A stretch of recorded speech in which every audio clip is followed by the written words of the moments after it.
Thank you, thank you, thank you. Biden pokes fun at his agent Trump during the White House Correspondence dinner. Thank you, thank you. If you think your Irish grandparents are wondering,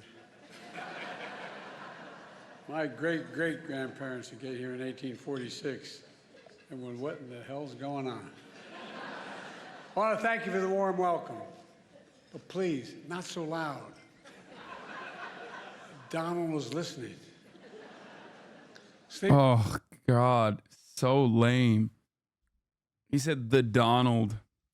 Way past his bedtime, too. You can fucking see it in his face. Be Don. I kind of like that. I may use that again. Kelly O'Donnell, President of the White House Correspondence Association, thank you for having me. Thank you, sir.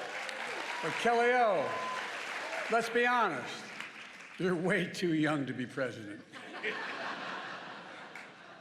It's been a year since I delivered this speech, and my wife Jill, who's with me tonight, was worried how I do. I told her, don't worry, just like riding a bike. She said, that's what I'm worried about. Of course, the 2024 election is in full swing. And yes, age is an issue. I'm a grown man running against a 6-year-old. Well, I feel great. Dude, it's like, oh God, this is so terrible. I feel like this is one of those things where it's obviously Genocide Joe, right? So that's fucking ridiculous to begin with. But it is so, like, everything here, everything he's doing is like when you see a child try to, draw or do something that adults do for the first time ever, and they obviously suck, but like you're grading on a curve because you're like, that's a child. That's how I feel. I'm like, wow, he's able to get off a joke. Like, it's just so ass, but you're like, wow, look at that. Grandpa's able to fucking talk. Okay.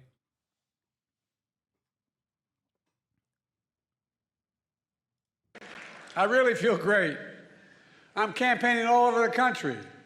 Pennsylvania, Georgia, North Carolina. I've always done well in the original 13 colonies. I gotta pee. And speaking of history, did you hear what Donald just said about the major Civil War battle? Quote, Gettysburg, wow.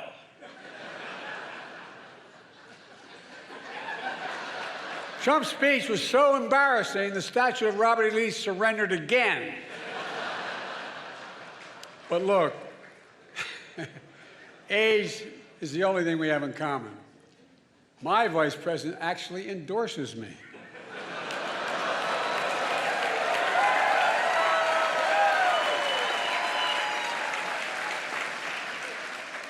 I had a great stretch since the State of the Union. But Donald has had a few tough days lately. You might call it stormy weather. What the hell? Trump's so desperate he started reading those Bibles he's selling. Then he got to the first commandment. You shall have no other gods before me. That's when he put it down and said, this book's not for me. Look. Being here is a reminder that folks think what's going on in Congress is political theater. That's not true. If Congress were theater, they'd have thrown out Lauren Boebert a long time ago.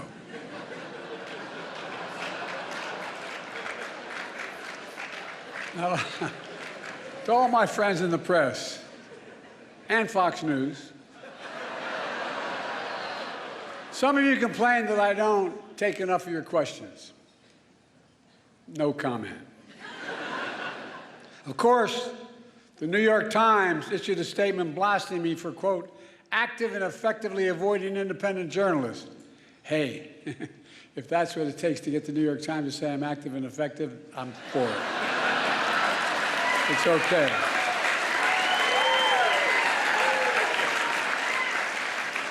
I have higher standards. I do interviews with strong, independent journalists who millions of people actually listen to, like Howard Stern. And I know you're looking around and saying, this guy's been doing this for 50 years. He's had his moment. Give him someone else a chance. I feel like there's two different ways to analyze humor when it's the president trying to do a tight five. Like, and I'm going to be as deliberate in my language as possible here. When Obama made the I'm going to drone strike the Nick Jonas brothers or the Jonas brothers joke, that's a good joke. It's just really fucking gross coming from Obama because Barack Obama actually engaged in the extrajudicial killing of an American citizen, right? But it's still a well-delivered, good joke, right?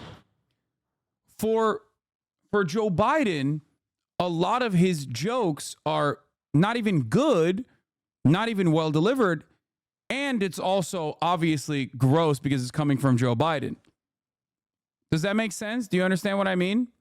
Not to hype up like, you know, Jon Favreau and Lovitz, but it is, you know, they wrote a decent fucking tight five for Obama.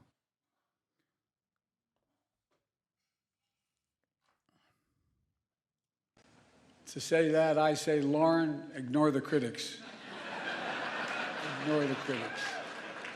Lauren's a great friend who's had 8 comedians play me over the years on Saturday Night Live. 8. And who the hell says I'm not a real job creator? Look, Lauren's had even more comedians and actors joke about me, like the funny guy in Weekend Update, Michael Che. He's hilarious.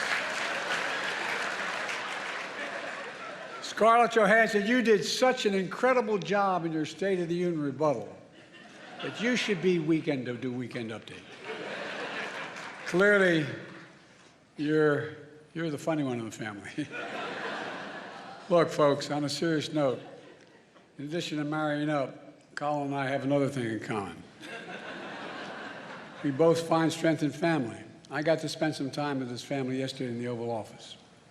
Colin's dad was a high school teacher in Staten Island, and his mom is an incredible woman, a family of firefighters, was chief medical officer in New York City Fire Department on 9/11. As a doctor, she rushed to ground zero, risking her own life, treating and saving fellow first responders. 9/11. Rushing into danger for others is my definition. Oh my God. Imagine if he made a 9/11 joke. That'd be so sick. I would, dude, if he turns around and makes a 9/11 related joke right now, it's going to shake my world. Okay. It is going to fundamentally alter the fabric of American society and everything I know about Joe Brandon. Patriotism and heroism. Oh no, it's just for an applause break. Never mind. That's not a joke. Never mind. And so is what all of you do when you report truth over lies. Oh, God. Oh, you're so fucking lame. You suck, dude. You suck dick and balls and ass. That's why I want to close the night with my genuine thanks to the free press. There are some who call you the enemy of the people. That's wrong and it's dangerous. You literally risk your lives doing your job. You do. Covering everything from natural disasters to pandemics to wars and so much more. And some of your colleagues have given their lives, and many have suffered grievous injuries. Wait, is he talking about the Palestinians? Have lost their freedom. Journalism is clearly not a crime, not here, not. Wait, what the fuck? Wait. What the fuck? Bro's writing unlimited checks to fucking the most efficient journalism murder machine. There ain't no fucking way he's saying that at the White House Correspondence Dinner, right? Like, he's like, yeah, I killed many of you by way of Israel. That's right. Many of your peers that you obviously don't give a fuck about. He's probably just talking about Ukraine, right? The only place where there is journalism happening. Palestine doesn't exist. Gaza doesn't exist. Not there, not anywhere in the world.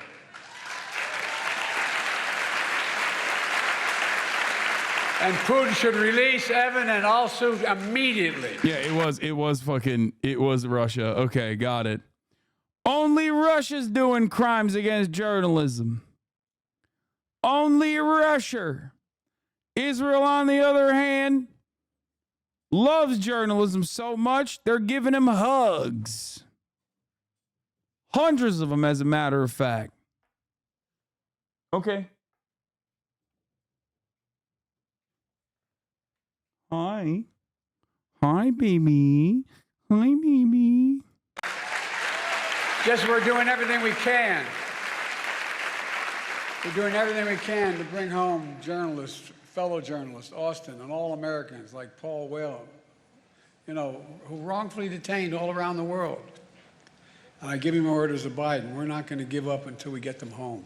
All of them. All of them.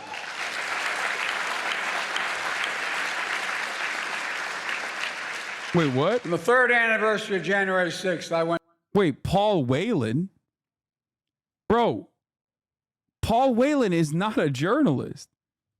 Am I wrong? Yeah, Paul Whelan is not a journalist at all. Paul Whelan is 100% an agent that got. That's Mr. Passport Enthusiast himself. Paul Whelan, the journalist that was caught trying to literally, dude, listen. The rule of thumb is, the rule in the espionage world is, if you're an agent, okay, if you are State Department, if you're CIA, if you're KGB, if you're FSB, if you are whatever the Chinese version is, okay, and you get got, that's it. You got, okay? This doesn't mean that not Ukraine, sorry. This doesn't mean that Russia doesn't arrest journalists. They do. That the Evan dude is 100% a journalist, Wall Street Journal journalist that was arrested by the Russian government unjustifiably. He is a political pawn. It's completely ridiculous. Okay? Having said that, however, Paul Whelan absolutely firmly falls in the you got, you are a terrible fucking secret agent category. Multiple passports. He was arrested in the Moscow area by FSB, which later confirmed his arrest. Whelan's twin brother David said Whelan arrived in Moscow on December 22nd to attend the wedding of a former fellow Marine at Hotel Metropole Moscow to assist the groom's family members on their first visit to Russia, a country he had visited multiple times. He said his brother planned to return to Michigan. David said his brother entered Russia using his U.S. passport and had not been in contact with his family. He literally, BBC cited family members who bragged about knowing an agent of the FSB and was privy to an unusual cache of personal details about his friend, including which intelligence training schools he attended. Whelan said the man was one of his oldest friends in Russia and that he had visited the man's house in winter before the arrest. He loaned his friend 80,000 Russian rubles. Okay. Whelan, his longtime friend, framed him by appearing unexpectedly in the hotel, followed by authorities who later arrested him. I love the way that they're covering this story. Okay. I love the way that they're covering the story. He got caught with secret material that he literally bought for 80,000 Russian rubles and like 8 different fucking passports, bro. That's insane. Like, he was just hey, listen, you guys don't understand. Paul Whelan, he's just a passport enthusiast who had, all of these, all of this intelligence in a fucking USB drive as a passport enthusiast with many different passports. He just, that was a special interest. Is like sensitive intelligence materials. You know what I mean? It's just like, I think you guys are fucked up. Why are you against American journalists? Don't you think journalism is important? Yes, I do. I do think it's important. I think it was more than 80,000 Russian rubles, or 80,000. Source claims $80,000 in cash as opposed to 80,000 Russian rubles worth $1,000 temporarily confiscated during customs inspection. According to Whelan's brother David, this report of MBK is a defamatory lie. Whelan was formally charged on January 3rd, 2019, according to the Russian news agency Rosby. By the way, there's no time where this motherfucker ever even did journalism. So I don't know why the fuck Joe Biden is calling him a journalist here. Like, it's not like there's any journalism that he has ever done. Went to Valley Forge, and I said the most urgent question of our time is whether democracy is still the sacred cause of America. That is the question the American people must answer this year. And you, the press, play a critical role in making sure the American people have the information they need to make an informed decision. A defeated former president has made no secret of his attack on our democracy. He said he wants to be a dictator on day one, and so much more. He tells supporters he is their revenge and retribution. When in God's name have you ever heard of another president say something like that? And he promised a bloodbath when he... Bro, this is not even funny now. He's just complaining about Donald Trump. ...loses again. We have to take this seriously. 8 years ago, you could have written off it as just Trump talk, but no longer. Not after January 6th. I'm sincerely not asking of you to take sides, but asking you to rise up to the seriousness of the moment. Move past the horse race numbers and the gotcha moments and the distractions, the sideshows that have come to dominate and sensationalize our politics. And focus on what's actually at stake. And I think in your hearts you know what's at stake. The stakes couldn't be higher. Every single one of us has a role to play, a serious role to play, in making sure democracy endures, American democracy. I have my role, but with all due respect, so do you. In the age of disinformation, credible information that people can trust is more important than ever. And that makes you, and I mean this from the bottom of my heart, makes you more important than ever. So tonight, I'd like to make a toast. To a free press, to an informed citizenry, to an America where freedom and democracy endure.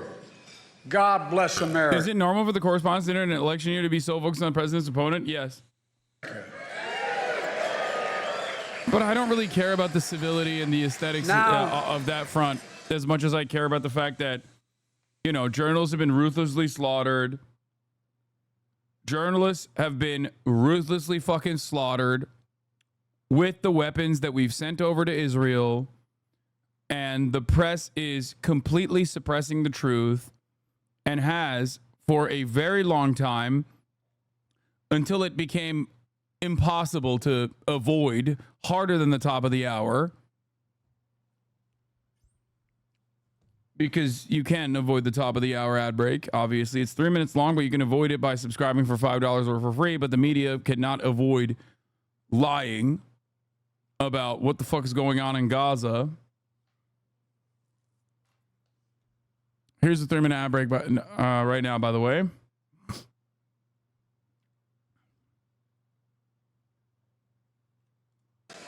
I'm going to turn it over to Kelly, and then you'll hear from a real comedian. I think I know what I'm in for. You know, Colin Jost has taken aim at me before with his jokes. Oh, I'm sure. Are you ready? Like saying, after winning the South Carolina primary, Biden barely edged out his closest rival. Time. Colin, when I win, I'm going to have a whole hell of a lot of time. Thank you, everyone. Hello. That was hard-hitting journalism you saw in The Owl. I don't even know if I want to watch this shit, dude. It's like the worst of the worst. You know what I mean?